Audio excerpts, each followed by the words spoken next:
Hello viewer, আসসালামু আলাইকুম। Welcome to career booster academy. আপনারা যারা সোনালী ব্যাংকের কার্ড হোল্ডার রয়েছেন তারা আজকে এটিএম বুথ থেকে লেনদেন করতে গেলে কোনো রকম লেনদেন করতে পারছেন না, অথবা লেনদেন করতে গেলে আপনার মেইন অ্যাকাউন্ট থেকে অর্থাৎ মূল অ্যাকাউন্ট থেকে টাকা কেটে নেওয়া হচ্ছে, কিন্তু তার বিপরীতে কোনো রকমের এটিএম বুথ থেকে টাকা দেওয়া হচ্ছে না। এ নিয়ে অনেকেই দুশ্চিন্তায় রয়েছেন। এ সংক্রান্ত সমস্যার মূল কারণ কি, এ সংক্রান্ত ভিডিও আমি আমার চ্যানেলে আপলোড করে দিয়েছি, যা আপনারা প্রয়োজনে দেখে নিতে পারেন, যার লিঙ্ক আমি আমার ডেসক্রিপশন বক্সে দিয়ে রাখছি। এছাড়াও এই ভিডিওর শেষে পপ আপ উইন্ডোর মাধ্যমে আপনি ক্লিক করে এর মূল কারণটি জেনে নিতে পারেন। এখন কথা হচ্ছে এ সংক্রান্ত সমস্যার সমাধান কি। এ সংক্রান্ত সমস্যার সমাধান রয়েছে দুটি। একটি হচ্ছে যা আপনি ঘরে বসেই আপনার সোনালী ই ওয়ালেট অ্যাপস থেকে সমাধান করতে পারবেন। দ্বিতীয়টি হচ্ছে আপনি যে ব্যাংকে অর্থাৎ যে ব্রাঞ্চে গিয়ে আপনার অ্যাকাউন্টটি করেছেন সেই ব্যাংকে গিয়ে সমাধান করতে পারবেন।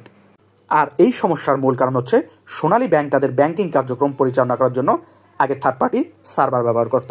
বর্তমানে তারা নিজস্ব সার্ভার প্রতিষ্ঠা করেছে। আর এই নিজস্ব সার্ভার প্রতিষ্ঠা করার কারণে এবং গ্রাহকদের সুরক্ষা নিশ্চিত করার জন্য সোনালী ব্যাংক পূর্বের যেই এটিএম কার্ডের পিনগুলো রয়েছে সব পিনগুলো ডিসেবল করে দিয়েছে। এখন আপনাদের এই সমস্যার সমাধান হিসাবে আপনার পূর্বের পিনটি চেঞ্জ করে নতুন গ্রিন পিন সেট আপ করতে হবে।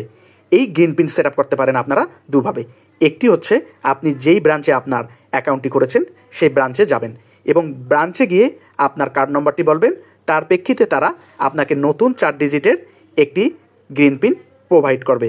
এই গ্রিন পিন দিয়ে আপনি যদি লেনদেন করেন তাহলে আর কোনো ধরনের সমস্যা হবে না। এছাড়া দ্বিতীয় উপায়টি হচ্ছে আপনি ঘরে বসেই আপনার গ্রিন পিনটি সেট আপ করতে পারেন। এই গ্রিন পিন সেট আপ করতে হলে সর্বপ্রথম আপনাকে আপনার অ্যান্ড্রয়েড ফোনের অথবা আপনার আইওএস ফোনের ই ওয়ালেট অ্যাপসটি রান করবেন। আপনার ই ওয়ালেট অ্যাপসটি রান করার পর এমন একটি ইন্টারফেস চলে আসবে। এরপরে আপনারা একটি অপশন পেয়ে থাকবেন সার্ভিস। এই সার্ভিস অপশনে ক্লিক করবেন। এখানে ক্লিক করার সাথে সাথে এমন একটি ইন্টারফেস চলে আসবে যেখানে কতগুলো অপশন আপনারা দেখতে পারবেন। এই অপশনগুলো থেকে আপনাকে ডেবিট কার্ড সার্ভিস নামে যে অপশনটি রয়েছে এই অপশনে ক্লিক করতে হবে। এখানে ক্লিক করার সাথে সাথে আবার এমন একটি ইন্টারফেস চলে আসবে যেখানে নিচে আপনারা একটি অপশন পেয়ে থাকবেন গ্রিন পিন। এই গ্রিন পিন অপশনে আপনাদেরকে ক্লিক করতে হবে। এখানে ক্লিক করার সাথে সাথে আবার এমন একটি ইন্টারফেস চলে আসবে। এখানে সর্বপ্রথম আপনারা আপনাদের এটিএম কার্ডের যেই কার্ড নাম্বারটি রয়েছে সেই কার্ড নাম্বারটি প্রবেশ করাবেন। এরপরে আপনি আপনার ই ওয়ালেটের যে পিনটি রয়েছে সেই পিনটি দিয়ে দিবেন। এখানে আপনি কোনো ক্রমেই আপনার কার্ডের পিন ব্যবহার করবেন না। এখানে অবশ্যই আপনি আপনার ই ওয়ালেটের যে পিনটি ব্যবহার করেছেন সেই পিনটি দিয়ে দিবেন। এরপরে আই অ্যাকসেপ্ট অপশনে ক্লিক করবেন। এরপরে সাবমিট রিকোয়েস্ট নামে যে অপশনটি রয়েছে এই অপশনে ক্লিক করবেন। এখানে ক্লিক করার সাথে সাথে আপনার পূর্বের পিনটি রিসেট হয়ে নতুন গ্রিন পিন সেট আপ হয়ে যাবে। অর্থাৎ পূর্বের পিনটি আর কাজ করবে না, এই নতুন পিনটি আপনার নতুন পিন হিসাবে ব্যবহার করতে হবে। আর এই পিনের মাধ্যমে আপনি যদি যে কোনো এটিএম বুথ থেকে টাকা উত্তোলন করতে চান সেক্ষেত্রে অবাধে আপনি টাকা উত্তোলন করতে পারবেন, কোনো রকম প্রবলেম হবে না।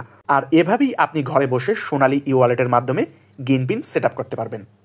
মনে রাখবেন, আপনি যতক্ষণ পর্যন্ত সোনালী ই ওয়ালেট অথবা ব্যাংকে গিয়ে গ্রিন পিন সেট আপ করবেন না ততক্ষণ পর্যন্ত এটিএম কার্ডের মাধ্যমে কোনো ধরনের লেনদেন করতে পারবেন না। আপনাকে লেনদেন করতে হলে অবশ্যই গ্রিন পিন সেট আপ করে নিতে হবে। ধন্যবাদ। আমার ভিডিওটি ভালো লাগলে অবশ্যই লাইক, কমেন্ট এবং সাবস্ক্রাইব করতে ভুলবেন না।